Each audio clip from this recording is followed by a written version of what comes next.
penasihat hukum terdakwa. Surat dakwaan saja bisa memenuhi syarat Ya, kalau kita sudah yakin dengan surat dakwaan yang kita buat. Ada beberapa poin yang ada beberapa poin keberatan yang diajukan oleh penasihat hukum, di antaranya kewenangan mengadili, karena ada fatwa dari Mahkamah Agung. Nanti akan kita tanggapi. Periksa mengadili perkara ini. Kami menilai yang berkenan pemeriksaan perkara Pengadilan Negeri Jombang. Nah, cuma kami menghitung 37 hari sebelum tahap 2 di tanggal 7, 37 hari kalau kita hitung mundur, itu ada dakwaan itu disebut sebagai sebuah fatwa Mahkamah Agung nomor 170/KMA/SK/2022 tanggal 31 Mei. Dinyatakan bahwa persidangan ini harus dilaksanakan di Surabaya. Sesuai dengan ketentuan dalam KUHP di pasal 85 yang mengajukan permohonan itu hanya 2 yang memiliki legal standing. 1, Ketua Pengadilan Negeri, yang kedua Kepala Kejaksaan Negeri. Nah, di luar itu tidak boleh itu. Nah, kami sampai menerima berkas perkara ini tidak melihat itu bentuk fatwa itu. Sehingga kami menilai urgensi dipindah ke Surabaya ini belum ketemu.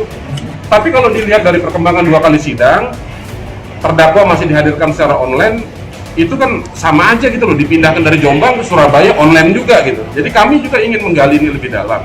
Jadi ya itulah salah satu yang kami ajukan keberatan. Kemudian yang kedua adalah di mana dakwaan itu tidak cermat, tidak jelas, kemudian tidak teliti. Padahal dakwaan itu harus cermat, jelas, dan menguraikan peristiwa itu secara detail. Sehingga hakim tidak kebingungan membaca, kami juga tidak kebingungan dalam menilai dakwaan yang menjadi induk untuk adanya tuntutan nanti ketika memang pasca putusan selah. Kemudian terdakwa juga memahami apa yang dimaksud dengan dakwaan itu yang 2 poin penting yang kita harapannya nanti putusan selah gimana?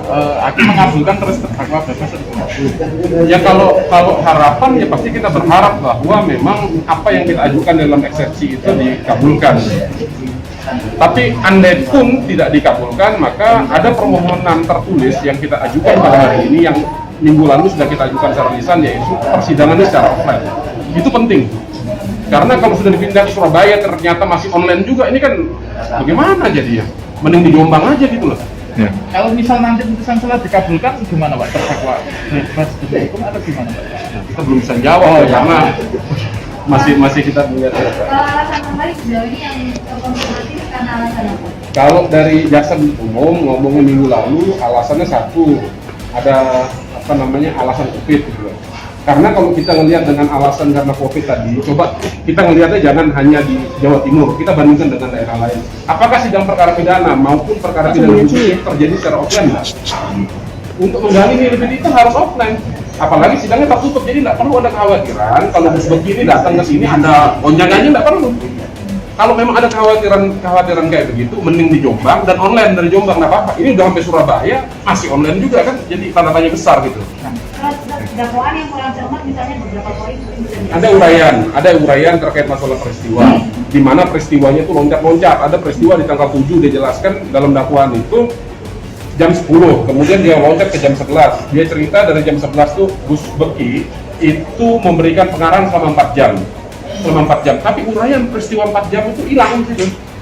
Dia loncat peristiwa 10 hari kemudian di 4 jam, di jam 23.30 tengah malam gitu. Dan ada, kalau dilihat dari logika itu, maka ada wawancara di setengah 3 siang. Nah, jadi kayak kita dalam memahami dakwaan itu agak bingungan jadinya, karena tidak cermat, tidak jelas dan tidak detail dalam dakwaan. Negeri Surabaya, kami nilai bahwa tidak memiliki kewenangan untuk memeriksa dan mengadili perkara. Harusnya yang memeriksa mengadili perkara ini adalah Pengadilan Negeri Jombang. Itu yang kalau sisanya adalah uraian di mana jaksa dalam merumuskan dakwaan itu tidak cermat, tidak jelas, jadi orang bingung. Kita bingung, terdakwa juga bingung gitu. Padahal standar membuat dakwaan itu harus cermat, jelas, uraian peristiwanya harus jelas. Nah, itu 2 poin penting yang kita sampaikan hari ini. Jadi tanggapannya dari pihak majelis ya? Agenda dilanjutkan besok di tanggal 1 untuk melihat respon dari penuntut umum terkait eksepsi kita. Kemudian setelah itu baru putusan selah yang berbarengan nanti juga dengan diputuskan berupa penetapan terkait permohonan kami pengajuan sidang secara offline. Nah, ini kan jadi lucu gitu loh. Kalau ternyata dari Jombang dipindah ke Surabaya, dalam posisi yang konon katanya tidak stabil secara keamanan di Jombang dipindah ke Surabaya, tapi di Surabaya ternyata masih dibuat juga secara online. Jadi agak aneh gitu loh.